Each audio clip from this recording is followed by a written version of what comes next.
today's edition of the Inside Track. A couple of fabulous guests. Obviously, we all know one of them. Dr. G, how are you? Good, really nice to see you, Ryan. It's been a while. Yes, it has. It has. It's definitely been a while since we've had you on. But yeah, it's been a while since we've had a chat. And Fiona Cresswell, how are you? Yeah, thank you so much. Thanks for having me. Absolutely pleasure. Well, it's awesome to have you both on because you guys have been gallivanting all over the place with various bits and bobs. And I think from a timing perspective, and we'll go through all I think from a timing perspective, it's probably pretty good.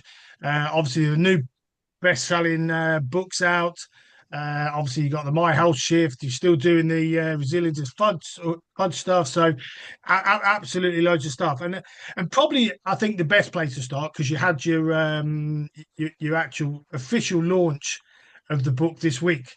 So, I think it's a really good opportunity to talk about the book Beyond Reps.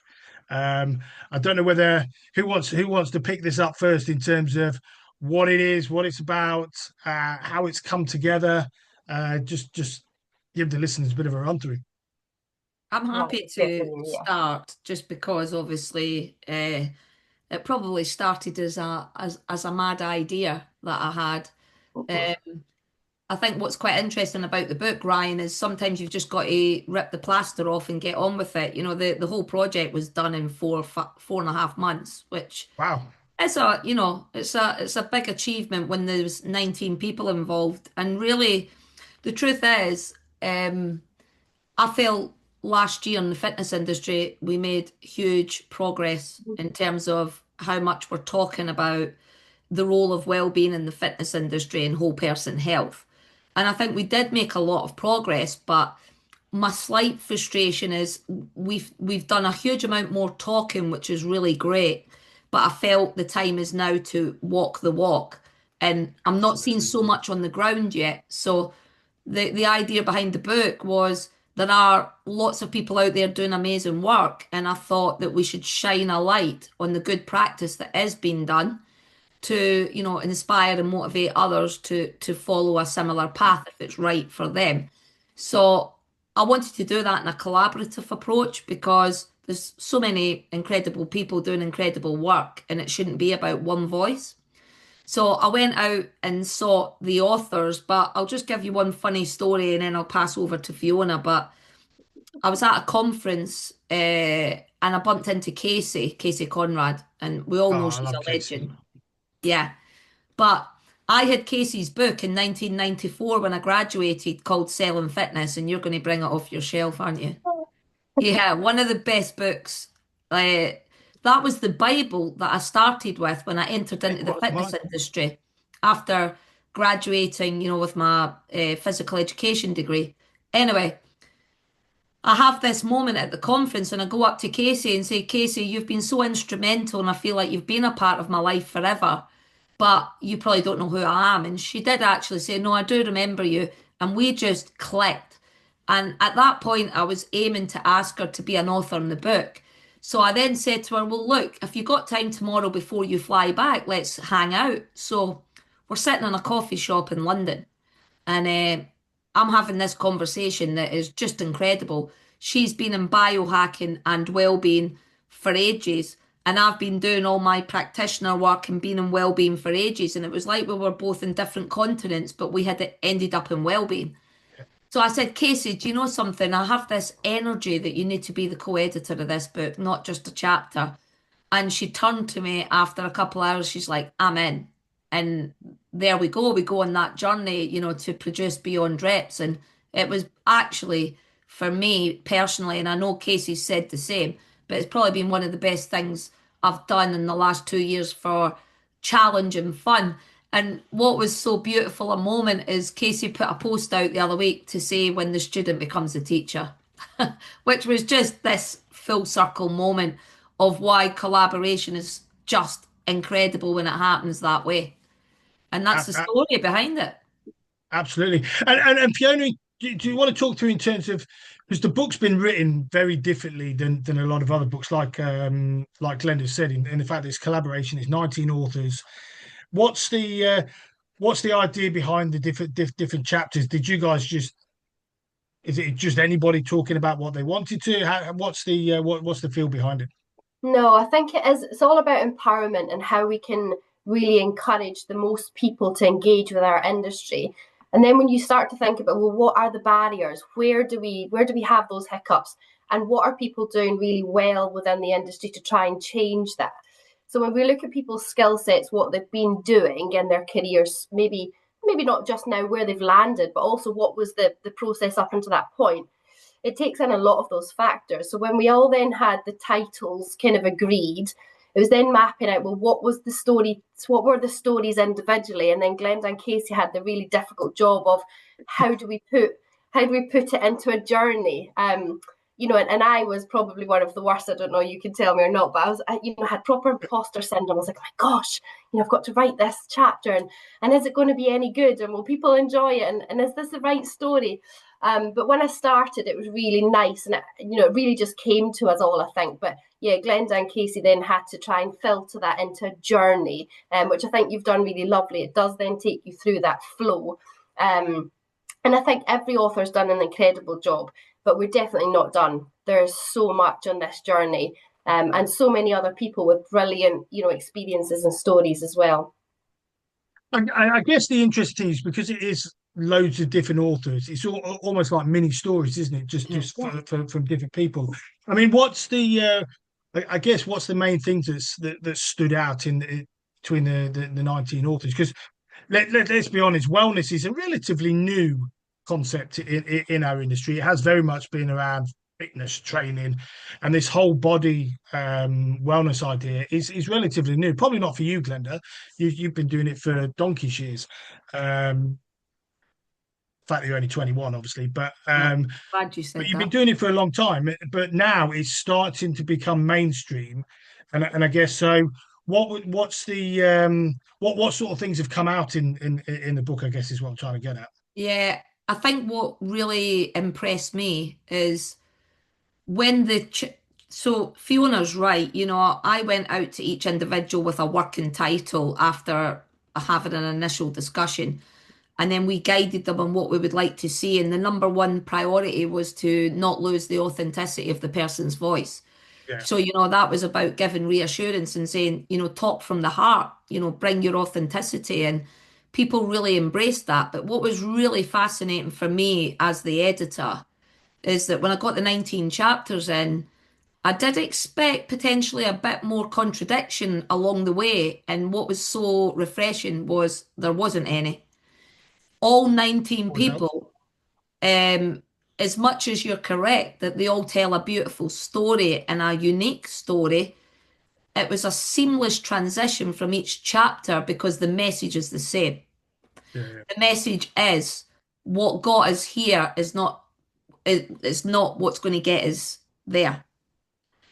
What also was really coming through is that we are in this paradigm shift, and the consumer is so much more educated than ever before.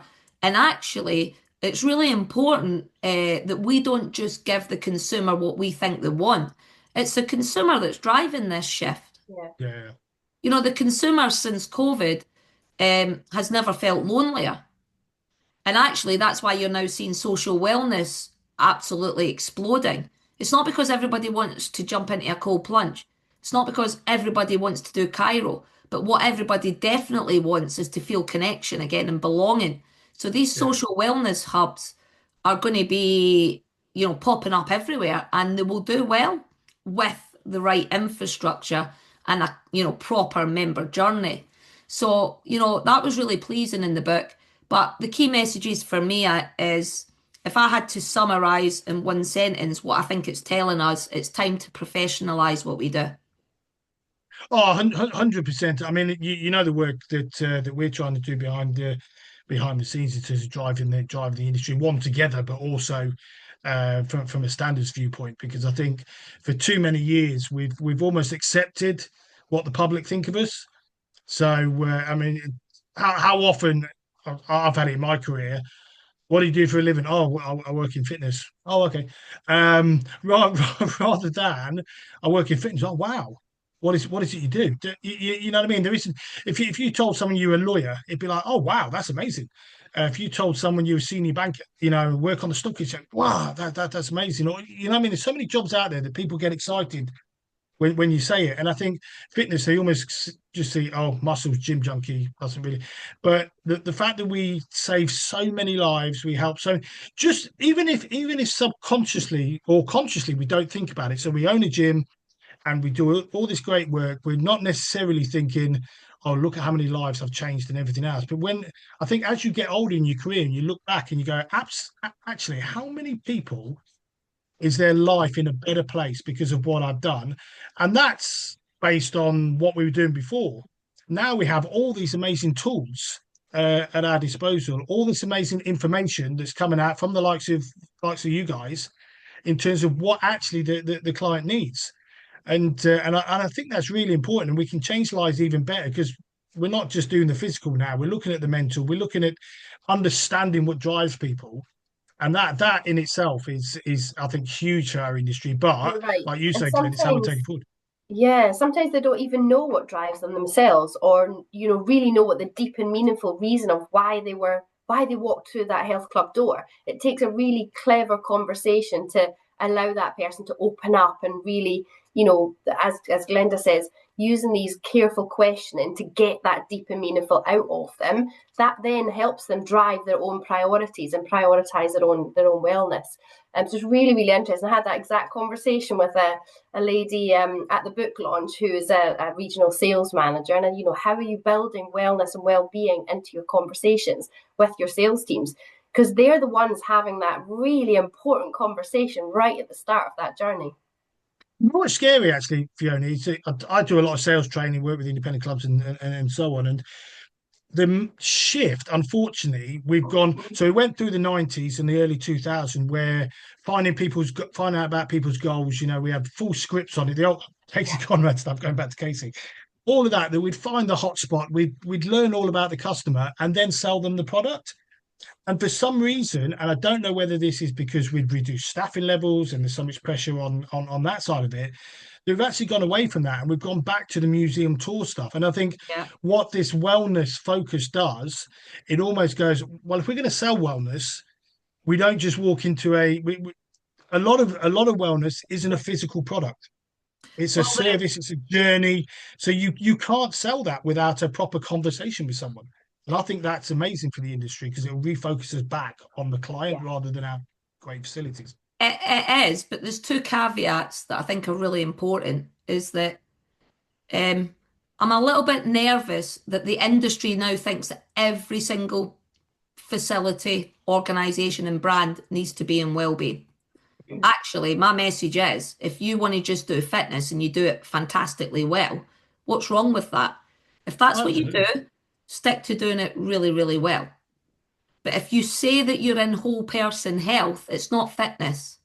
So you need to do that well. You have to deliver on the promise. And I think that that's a key message. Don't jump on the wellbeing bandwagon if it's not your thing. I also think, and it's a very good point, I also think we need professionals in this area. I think it's because the wellness has sort of sprung up and we haven't really been ready for it in that sense. There's too many people out there offering. It's a bit like I'm a big believer that personal trainers shouldn't be writing nutrition programs for people. They're not. Well, trained, not Ryan, it brings up what I was going to say. Is my second point is that in terms of stick to what you're really, really good at. But if you're going to go into this well-being space and you don't have the expertise, you might have to outsource this. I'll tell you something really fascinating. There are clubs in Dubai right now where they've put Cairo in. Hear me out. There is no supervision. There is no guided well-being companion or well-being expert. And we're now seeing that they're already considering if it was the right thing to do because they're not getting the usage. And what that demonstrates, which I'm really concerned about, is that our industry is just going to go crazy on buying product. We're just servicing the same members with what is really a recovery type product rather than that whole person health and But there is a need for that. But the problem is, it's the consumer still needs to see that as an experience and a journey. And if you just put a piece of product into a facility because it's the in thing to do and it's trendy, it's not, build it and they will come. We have to educate the consumer. Why would you want to use Cairo? How does it fit into your daily lifestyle? When is the best times that you should use that? How do you track its performance for you and how it impacts your daily life? And the problem is, my concern right now is we're going to see a lot of product being bought without the proper infrastructure and ecosystem that supports it. Just a quick one, guys. What's Cairo? Sorry, I'm Sorry, being ignorant. cryotherapy, sorry. Oh, okay. So got you. Cryotherapy, sorry, yeah. Yeah, it's the same as everything, isn't it? I guess the biggest challenge with wellness is, and there's so much out there, isn't it? And funny enough, I was talking last week with the guys from Fitness Genes who do the DNA testing and stuff like that. Amazing. I love the science behind all that. And but unless you educate people on what it's all about, like you say, it just becomes almost a dead product. And the problem with wellness is it encompasses so much. And it's sort of go, well, what is wellness? And in order for the customers and consumers to understand it, there needs to be a lot of work in terms of what is it? Because like you say, it's not fitness. So we can call ourselves a wellness center, but if all you are a gym, but just with a different name, it doesn't really help that model grow either. So what is it?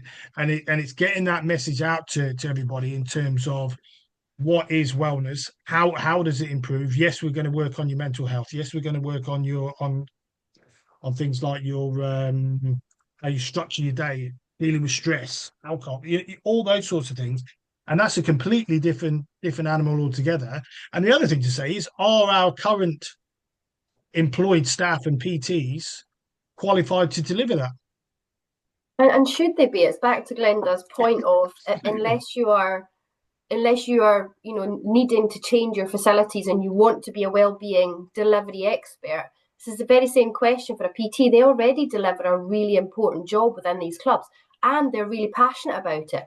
So if you then overload them by having to take on that whole other wellbeing journey, A, it might not be the right thing for them, and B, they might not enjoy it, so we're going to deliver it poorly anyhow. So it really is that serious question of A, what are we delivering? How are we going to deliver it? Where are we getting the right evidence-based or scientific-based information to deliver that? And then who is going to deliver that?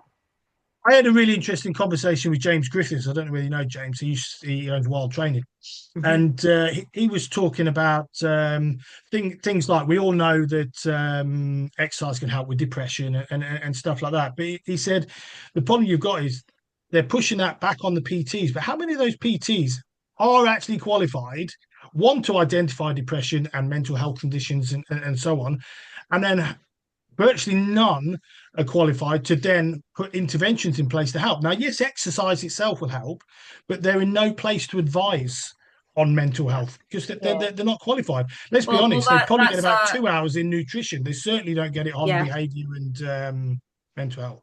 That is another concern because you can do more damage than good in the wrong hands.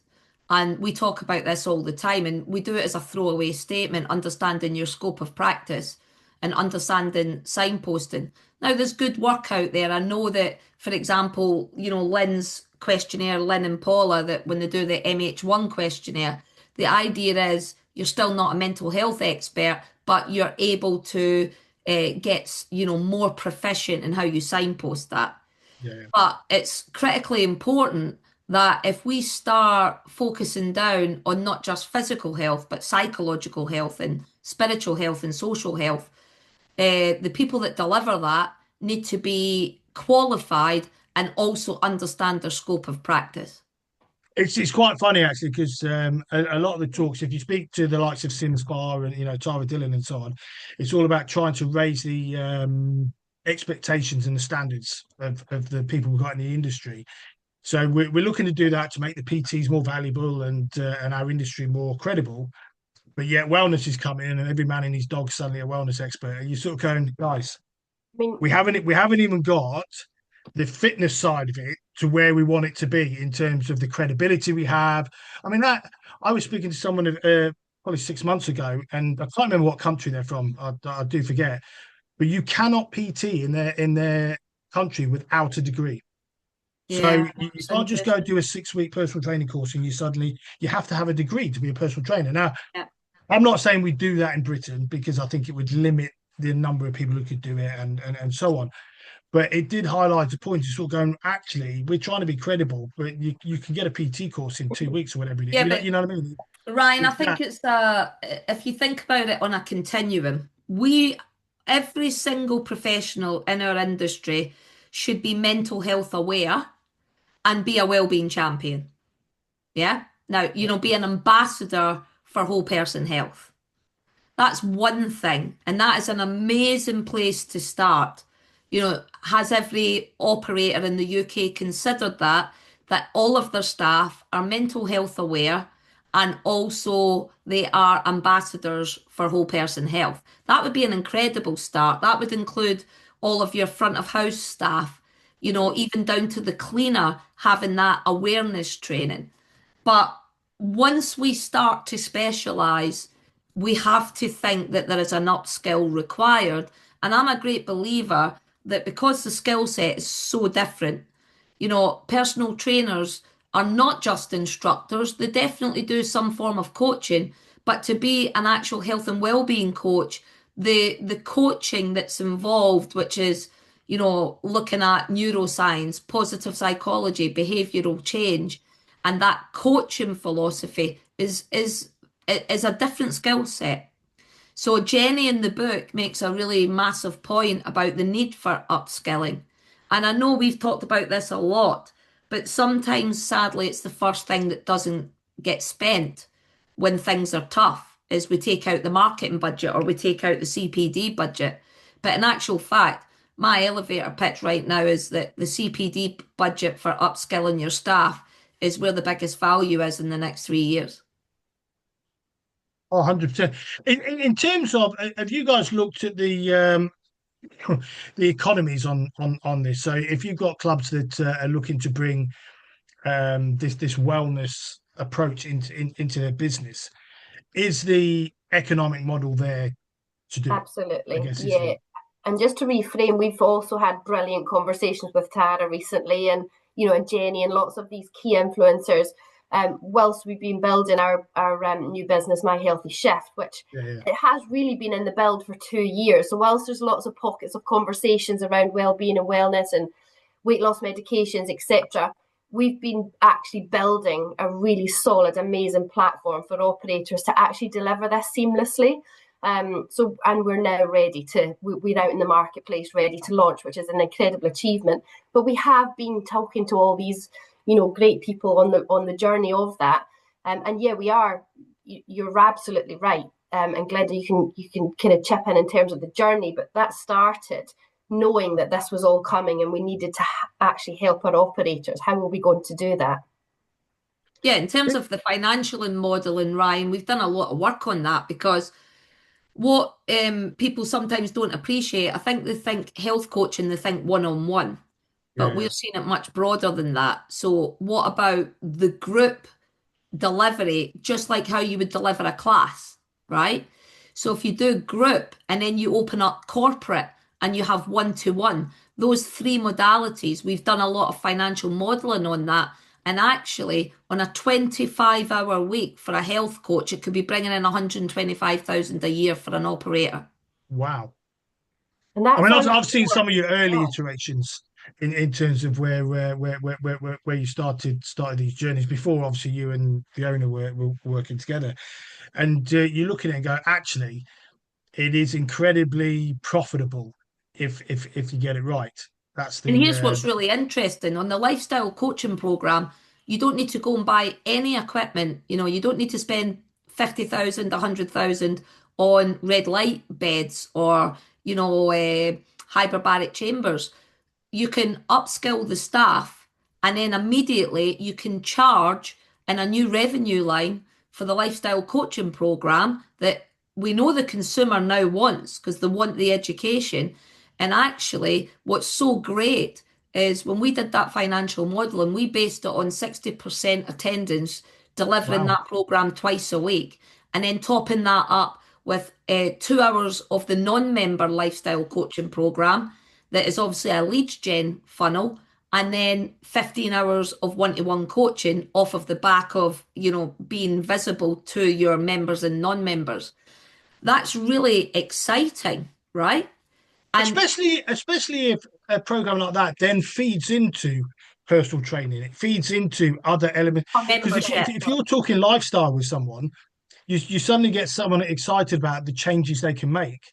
So Yeah. obviously they're going to focus on the mental health and stress and the sorry, I don't know all of the elements that within the program, but you focus on those things. Yeah, Then suddenly absolutely. you sort of going, well, one of those is actually the fitness element of it, improving your actual Yeah. well-being. And so you're going to push them to the various programs you've got within the gym, whether that's small group And PT, whether it be one-to-one. some operators, Ryan, might want to give it for free. And then we know it's the retention and attrition benefits. They might do it as a renewal offer where they say to the member, if you renew this month, we're going to give you, free access to the lifestyle coaching program. There is so many ways that you can implement this into your member story and your member journey, and you can make money. Yeah, and our Same ex-members, time. that 40 to 45% ex-members sitting in that database to get them re-engaged with the right marketing, the right language in terms of, why did it not work for them before, or re-engage in their wellness and their well-being. When did you last invest in yourself? That clever wording to really empower people to come back to the clubs, and to get people who just haven't engaged with our clubs before either to come and look at it from a different vision. Yeah, it's really, really exciting. I tell you what's interesting, actually, Fiona. I heard an interesting stat. Now, I didn't go to the conference where this was said at, but apparently there are now more ex-members who don't train in our clubs than are actually in our clubs. So we've got 11 million members according to UK Actives across the UK.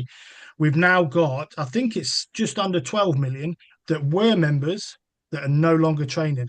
And that is absolutely frightening because there's a couple of reasons for that. Either they didn't get the results or didn't reach the expectations that they thought, or we scared the hell out of them when they came in. So you've got Well, someone who's overweight, unconfident, and the Yeah. gym's just scared the life out of them. So they're like, I'm never going back. I just want to put a third perspective on this, though. Here's an uncomfortable truth. We sell hard work. It's not easy. And I want to do another uncomfortable truth.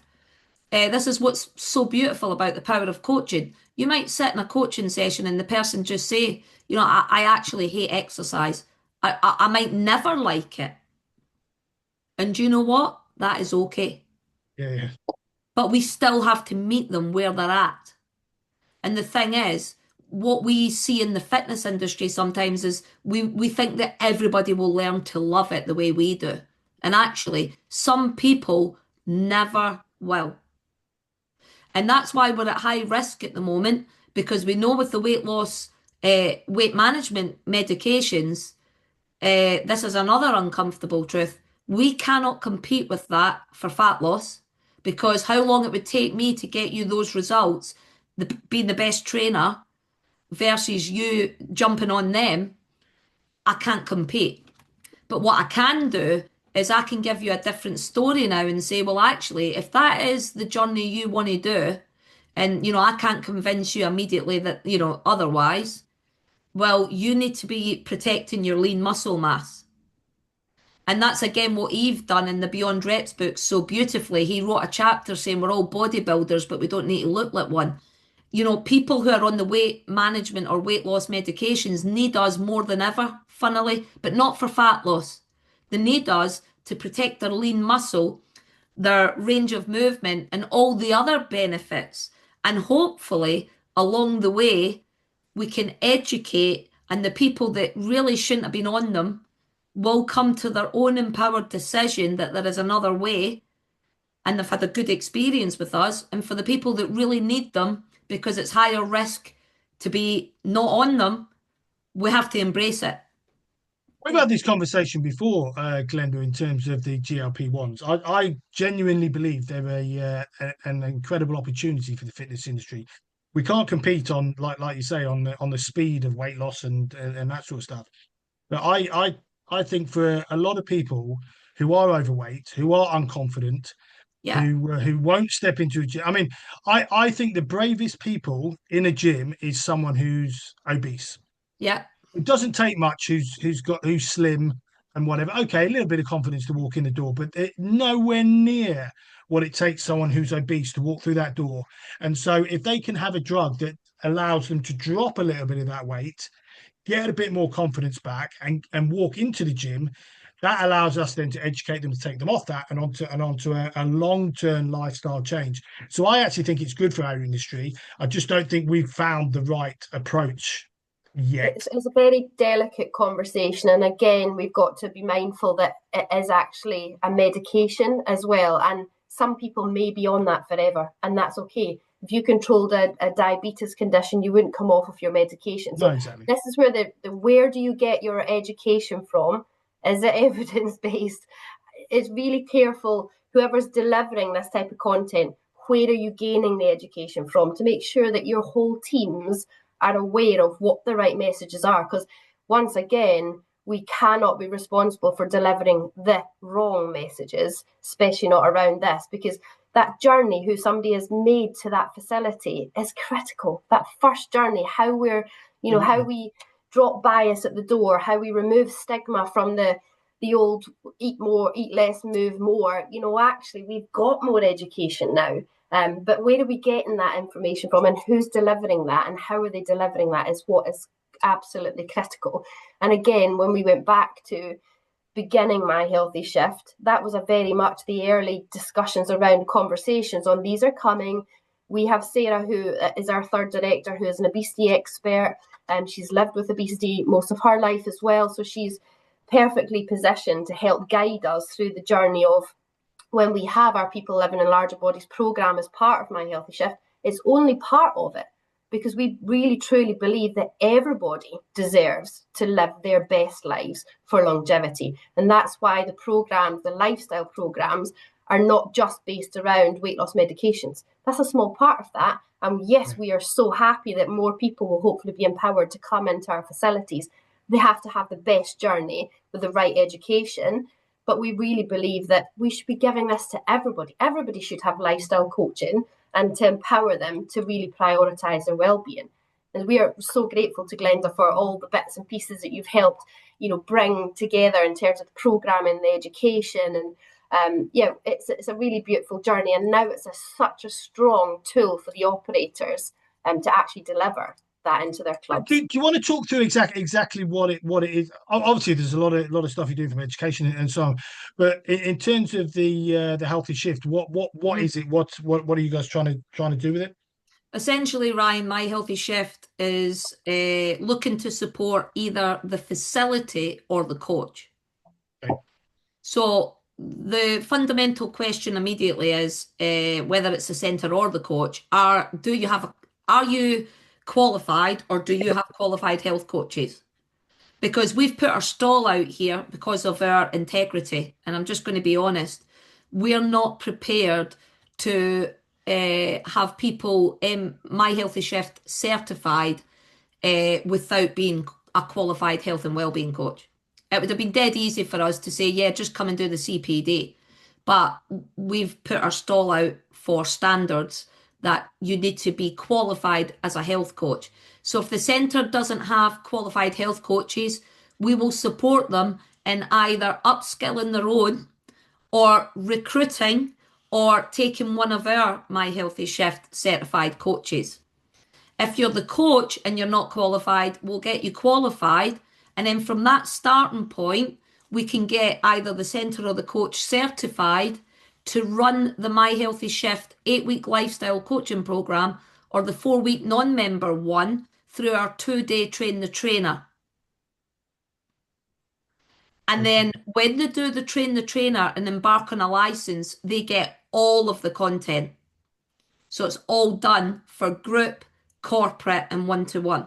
So when the coach actually delivers this to non-members or to members, all of that lifestyle coaching programs are all here in beautiful, deliverable presentations, documents, etc. So it's actually all done for the centres. That's why the return of investment is actually really quite fruitful for the facilities. But Yeah. regardless, whether it's their own coaches, and that might be a gradual approach, depending on budgets, depending on the humans that they have, because it's not for everybody. The empathetic nature has to be there to connect with the other humans. And it's not for everybody, but that's a hugely important part. I But, can imagine. yeah, or we do have already highly qualified health coaches ready to go into these centres to deliver to the non-member, to the ex-member, and to the current membership base, and help them empower through things like corporate, etc. So it's a really, really strong model. What I love about it, and I can remember talking to Glenda a while ago about this, is the aim of having a health coach in every facility. Like we do PTs now, it's just the norm, and that wasn't the norm when I started in the industry. You might have a freelance PT that came in, Yeah. you know what I mean, and did a bit, but you didn't have it now where you have 4 or 5 PTs on the floor. It just, Yeah. I think it's a negative in our industry in a strange way, because what it's done is it's shifted from employed PTs very much to a freelance PT model, which I don't necessarily think has been great for our industry. But I think if you can have a situation where you've got PTs, a physio, you've got a health coach, you know what I mean. The broad spectrum you can now start creating within the clubs is quite significant. Just one thing I was thinking: is there an opportunity to run this sort of thing as almost as a standalone? Because 100%. because That's I think why a lot of the wellness ideas we don't have to throw it into a gym. no, I, you're I think absolutely because right, it's so Ryan. separate. If you're a qualified coach and then you take a My Healthy Shift license, you could be running it out of your local library one day. The next day you could be in the hairdressers, and then the next day you could be in a fitness club. If you have Yeah. the license can come with you, and then it's all about opening up access to get to large numbers of people. I mean, a few years ago, you did actually see that where there was barber shops doing some, very a wee bit on the idea of, make every contact count, where they were getting that opportunity to talk to other men about mental health. It's really I, an I was going to interesting say concept. there was one in London, wasn't there? That was doing it. I can't remember the name of the Self barbers. space. They've now got sites though, yeah, self Have space. they? Yeah, Really it's. good. I think it's incredible. They created basically a safe space for blokes to Yeah, really to good. go and talk. And I can't remember his story behind it. I know there was Oh, it's a some sort of brilliant tragic. story. He is a therapist by backstory, and that business is growing, and it's a really great brand. I love the whole premise of it. And yeah, that's in growth right now, which is really interesting. But it's a great observation that you picked up on, because if you are a But I qualified think it's great coach, though, because what you're now doing is going, actually, yes, we work in, or you guys work in health and fitness, so it's a natural thing to push it into that arena, and drive it through there. But when you look at it on the face of it, actually, it doesn't need that at all. It can almost be so. And I think I was talking about this a few months ago on LinkedIn.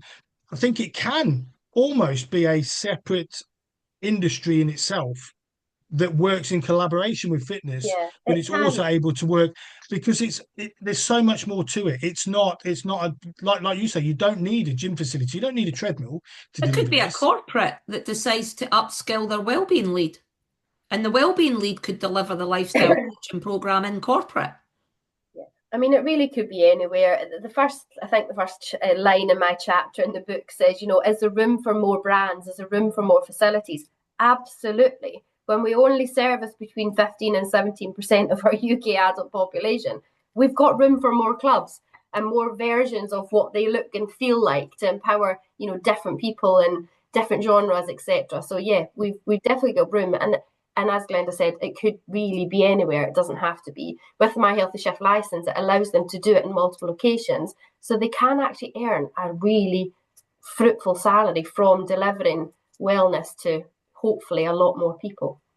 Well, it's really interesting because I mean, obviously Glenda knows this, but I suffer quite badly sometimes with chronic fatigue syndrome. Mm. So I don't get to the gym. I'll be honest, I haven't been for over a year because I've been poorly. And but something like this then helps with that, because what comes with my condition is depression quite badly sometimes when you're really poorly all the time, with stress, with being able to work as regularly as you can. And I think that's what I like about this side of it. It's not traditionally, it's always been to be fit and healthy, you go to the gym, you exercise, you do all this, but actually some of the biggest challenges are up here. They're not actually with your body. You know what I mean? Well, I can't go and run for 2 hours. I just can't do it. But sort this out, and it makes a massive difference to how I perform. what And you how I live. beautifully demonstrate, Ryan, is I've always had a slight issue with retention data. I'll tell you why. Because when someone leaves your club, in terms of attrition, you give them a choice usually on a questionnaire of why they left you. And it might be, did the induction suck? Or did I Moving not out the have enough area is info? usually the standard. Now, so therefore, we've got to, data can often tell you what you want to hear. It might be for someone that they left because they're in a relationship crisis. They might have left because they're so stressed at work, they've no energy left to go to the gym. Sometimes I think the reasons why we think people leave our clubs is debatable. But what it also makes me, just what you just said there, I feel is the dark side of the weight loss medication as well, because I think we're seeing psychological issues where why is it now all of a sudden that as a society we're accepting that we're now saying that we want everybody to look like, how you look when you've blatantly been on weight loss medication and you've took it too far. That's hopefully what coaching would pick up on, because I think there is a hidden dark side at the moment that is potentially bubbling, and it's a psychological piece where what is the reason why someone who for all intent and purposes is nice and healthy thinking that that's the right approach? And that's a really fascinating thing that, that's coming. What other issues is that, masking is what I'm saying.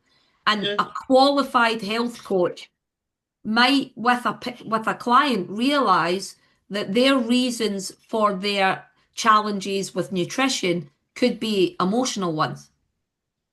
For example, it's way more complicated than we first think. And I tell you what was interesting, actually, Glenda. It's a good point. When I was speaking to those guys in Fitness Genes last week, and mhm. they were talking about how being obese or being overweight is genetic, and he said, but it's not genetic in the way that you think it is, right? It's not like you've got a fat gene in a sense that you just put on weight. You eat the same as someone else and you put away. It says a lot of it is down to where you have a gene that doesn't allow you to understand when you're full, or it thrives on having this stimulus of eating. Yeah, And that's so a it's hormone that's within the brain pathology yeah, that doesn't let you know when absolutely. you're full, and that's definitely got a genetic component.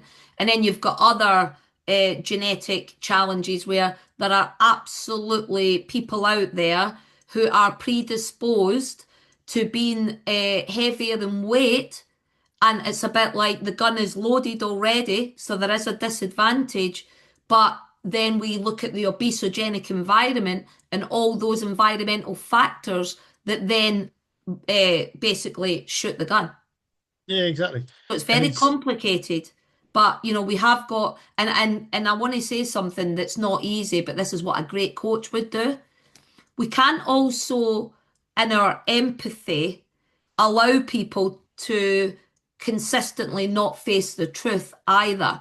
Because what I've noticed recently is that there are conversations where, because there is a genetic component, that means that forget the other pieces because, well, it's not your fault. Actually, that might be the starting point and true, but lifestyle and environment play a critical role. And therefore, it's we have to unpick the myriad of issues, and it's a very complicated picture. And that's why it takes expert support to also support people on that journey. you guys think you're taking on a massive animal here? it's I do think it's like pushing a tyre up a hill at the moment, because I think that the industry have never really embraced programming. because it's not Well, we easy. really struggled. Let's be honest, and I say this all the time. If you read my LinkedIn, we are shocking at just even onboarding clients. Do you know, taking someone through a 90-day journey. I can go into any club today, and I can tell you now, very few of them will have a formal onboarding process. This is what we do. And the other thing is, because we don't do that, we can't manage their results. We Hmm. it's quite interesting how when you get into the debates, and we've had quite a few of them recently with some other projects that I'm working on, in terms of government and why they don't invest in us and all this sort of stuff, and they want result or they want data, and you're like, we couldn't tell out of 1,000 members how many clubs could tell the government if they wanted funding, how many of those had achieved their goals. You know what's What really if they don't know the interesting, goal? Ryan? I think that we're at risk of scaring the operators, though, right? And overwhelming people because we say, right, we need to now track data. And then they'll give this massive list of what we could track. Here's the thing. I don't believe that demonstrating our value in well-being and what we do is as difficult as some people make it. So let me just give you a working example. Would you agree that we're all in common with the fact that we all have some perceptions of stress day to day? Yeah, yeah. Would we agree that we're seeing more levels of stress than we've maybe ever seen? Oh, 100%. Even exercise without a coach is phenomenal for reducing perceptions of stress. Um, if we actually measured just perceptions of stress, we'd only have to ask the customer 10 questions and then recheck it every 3 months. One measure. Now, if I said to you as the member, Ryan, do you realise in the last 3 months that I've reduced your stress by 24%? Would you be pretty chuffed? Oh, absolutely. We don't need to make it that complicated. What I feel that we need to do in the industry is baby steps. We can't expect an operator to buy the best kit, change their environment, drop all their language, change all their marketing, put in all the programming all at once. And that's why I think there's a real opportunity for this to sit alongside fitness, and we almost have a wellness industry rather than wellness trying to be part of fitness. It should be a collaboration, but the actual wellness industry itself sits as We've its got own to try entity. and keep it simple. Simple for the operator, simple for the people that deliver it, and simple for the people that experience it. And that's why we didn't want to be, being overly complex. It was a simple, let's do an 8-week lifestyle coaching program that meets the members where they're at. Let's Yeah. do something for non-members to get them to understand that we're a safe place to come, right? Nice and simple. Even the training, we don't want to overcomplicate it. It's about baby steps here towards, that whole person health approach. And if clubs want to, I say we don't have to be in clubs, but if people want to learn more, what's the best approach? Is it jumping on the website? Is it booking a call with you guys? Do you guys do presentations? What's Yeah. the next steps to finding more? Yeah, I mean the website's obviously there, it's live, so please join it and have a little It look. looks really smart to be fair as well. I mean, it's very myhealthychef.com. well designed. Thank you. But yeah, there's a space on there to book a discovery call with us. Or our emails are on there as well, and we'll pick that up. We're regulating those on a daily basis. And we'll hold a discovery call. It's a fact find. Where's a facility at? What is their staffing structures? What does that look like? It's really that discovery on both sides. What do you currently have? What are the aspirations? What are your member profiles? It's really that deep dive, and then we look at joining the dots. Where could My Healthy Shift help and support them? Depending on budgets and strategies, do we look at implementing one of our coaches into the facility so it's a very easy transition, or actually do we have really great people and employees who they want to empower through these journeys? So that's the journey really. So yeah, reach out. We're here ready to take that discovery call. Do you know what I see as the opportunity here? Now, if I didn't have so many projects, I'd be jumping all over this. But there's a real opportunity for one person to take a license and almost build a team like you would with a franchise. Or I know, Yeah. Glenda, you're aware we were looking at a mobile No, PT I remember when franchise you were, earlier on yeah, in the for year. sure. Yeah. Now that was all based around you have a franchisee, but you have 6, 7, 8, Yeah. 15 coaches underneath you, and it's all mobile. Yeah. But I think there's I a mean, real the other thing opportunity that, for something like that. yeah, the other thing we should mention is that it can be white labeled. Slightly more expensive on the license because it's extra work. Yeah, But yeah. for the brands out there that might listen to this, we understand the importance of brand. So we can dual brand. You can have the My Healthy Chef program branded My Healthy Chef. But if you want it white labeled, that's an option. We can do it white labeled. And we've already Absolutely. done all the hard work. We've been building this for 2 whole years. It's ready to go. So for the brands that are just starting to build some of these bits and pieces, knowing they need to put something in place, you don't actually have to do all the hard work. We have done a huge, Glenda's done the graveyard shifts and all sorts, bless you. But the Imagine content you is guys have absolutely spent 2 fantastic. years and then someone goes, "Oh, we need a wellness program. We're going to do it ourselves." And you're just like, "Why bother?" Because it's actually going to cost you more money to do all the development and get the staff where they need to be. Just bring you guys in and just go, "Do you know what? What do we need to do? That's all they need to do. What do we need to do? How do we launch it? How do we But do you know promote what's it?" really interesting there, Ryan? Would still want to talk because they might want to do that piece, but they then don't have coaches. So, Yeah. we can meet them where they're at. And I think that's a really nice opportunity. We want to work with brands. We're open for business. If it means that they want, we were speaking to someone this morning who was talking a lot about wellbeing ambassador training for the actual front of house staff.